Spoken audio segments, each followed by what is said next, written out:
Hello, kia ora, I'm Philip Duncan. Thanks for joining us for our Thursday weather update and the outlook for the coming weekend. Now, New Zealand's got an area of rain and Australia's also got some unsettled weather in the southeast corner, but once again, New Zealand's sort of the main focus of weather. Now, this is the predictwind.com rain and wind map. This is going to show you the next 24 to 36 hours animation showing what is happening to the north. So we've got a proper low, the one that came through this week, moving away, and then to the north up here, and I'll start the animation now. This is messy. This is what we call, it's a developing low or a trough, a pothole in the sky, depends on how you want to look at it. And it's a bit of a messy area of weak low pressure, and you can see it's driving in rain as we go through Thursday and into Friday. But the main feature here on Friday is the southerly coming in behind it. Note how the rain kind of sticks around Napier, Hawke's Bay, Gisborne area for a time, and then as we get to the end of Friday, that southerly flow covers the entire country. So as that southerly comes into the rain, there'll be a bit of snow around the desert road on Friday through State Highway 1 in here. Maybe not enough to cause too much of a problem, but you never know. It only takes a slightly heavier fall and suddenly the road might be closed for a time. So just keep an eye on the roading conditions if you're driving through the central North Island and again through the Southern Alps, because more snow flurries on the way. There's also plenty of rain coming through the North Island, another 30 to 45 to 50 millimetres or so coming in for various areas, mostly around Northland and also around Hawke's Bay, where, as we said before, it will linger for a little bit, but most of the North Island gets brushed by that rain as it tracks on through. Now, here was the Met Service rain radar when we recorded this on Thursday morning. Most of the rain, the heavier stuff in the pale blue, mainly out at sea, but some of it coming into the far north, which would be very good, because we're still in this rainfall deficit. I mean, not so much on the soil anymore, but way underground, from 4 or 5 years of not having enough rain. So this rain is actually very helpful, especially for the aquifers and the native bush. So we'll be seeing that rain sliding down, and you can track it live at Weather Watch. Now, this is lunchtime today. 9 o'clock this evening. My mistake, 9 o'clock this evening.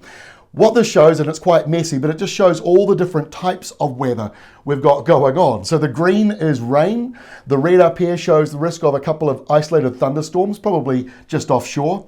And then in the South Island, not as wet, but you can see the blue shading indicating some snow flurries, and Southland getting caught up in that kind of showery, wet weather. So this is Thursday evening. Let's move along into Australia, because they've got a colder southerly on the way. The areas that you see highlighted in pink have got a risk of frost tonight. You can even see, if I step off the screen, the upper South Island in that area too. So there are frosty conditions coming through over the next 24 to 48 hours.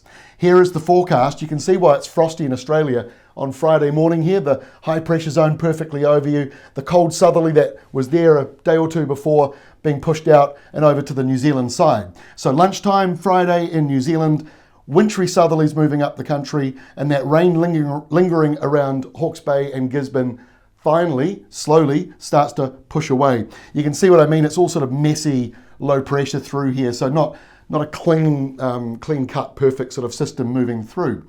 Now, as we go into the weekend, we get to Saturday, and you'll see that the southerly flow goes all the way up, and the blue line, which indicates cold air up in the atmosphere, not just on the ground, but sort of taking a bite out of the atmosphere, you can see that this southerly is actually quite a good one. It goes right up north of the country, which means finally, as we go into this weekend, the temperatures are going to be a lot closer to where they're supposed to be. And for northerners, for those north of Lake Taupo, that's going to be a bit of a shock to the system, because it's been so much warmer than average for the past few weeks. Waking up to 17s and 18 degrees and daytime highs into the 20s in some places. Well, that won't be a thing on Saturday. Now, as we get into Sunday, high pressure to the north means that we'll see maybe some frosts, although it's a bit borderline, because while it's a cold night, there are nor'westers coming in behind it, and already the South Island on Sunday will be feeling that. And in Australia, your next cold front coming through. So your milder winds will be about to get a little bit colder. And so when we get into the start of next week, Monday, the next cold southerly for Australia, getting right up and towards Adelaide even, and pushing up towards Sydney. On the New Zealand side, the nor'westers blow through, howl through, actually. There could be severe gales coming through areas on Monday through the central portion of the country, and a classic cold front moving in, typical, normal for this time of the year.